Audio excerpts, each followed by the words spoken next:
Guys, if you were wondering what happened with these big breaches, data breaches at Capital One, Yahoo, Equifax, and many other companies that you've heard recently in the news, well, what you will see in this report, why the hackers want to steal your information, and what they're doing with it.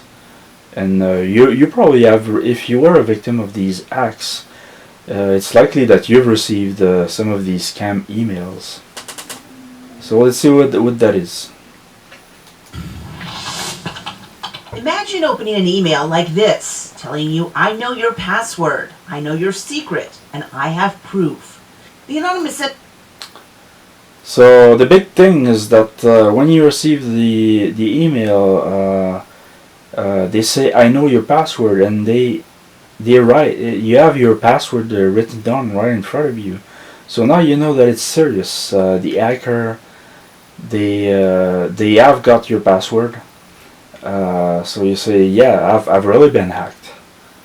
And then they go on. Then goes on to claim that he or she has hacked into your computer and caught you watching adult or sexually graphic videos, and that he's not only accessed your display screen but your computer's webcam, and that he's been recording what you've been watching and using your webcam to record you watching and doing inappropriate things. So now these hackers, these scammers are pretty smart because you know they know that pretty much everybody watches porn. So they immediately they say, well, we have had access to your computer and your webcam, and we've recorded you watching porn and doing inappropriate things, and now we have videos of you, and we are going, if you do not do what we say, we will share these videos on the internet to your contacts.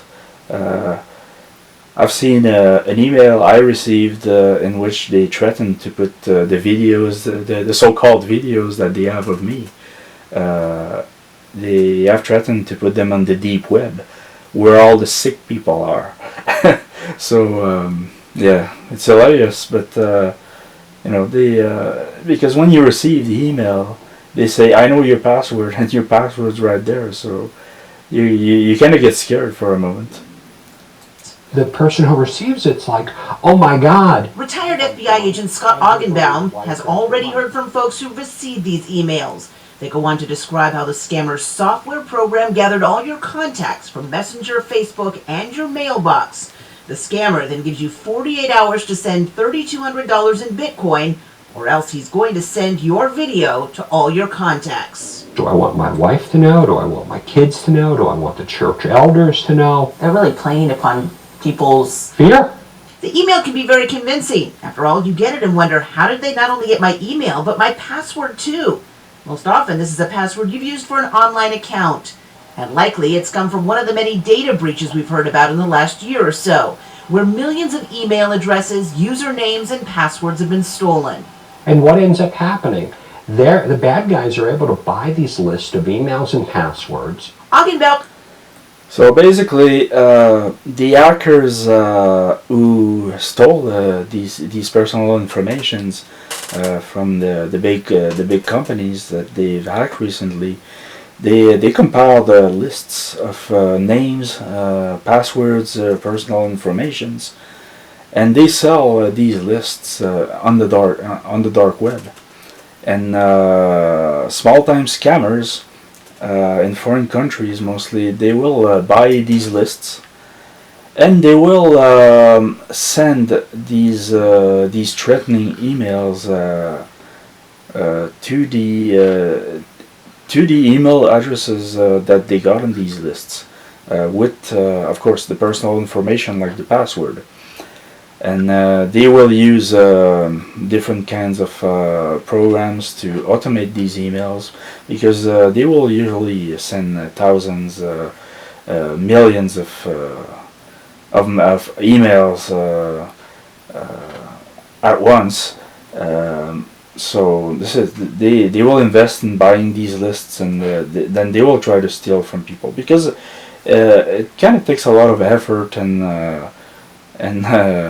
and guts to actually steal money from people that way.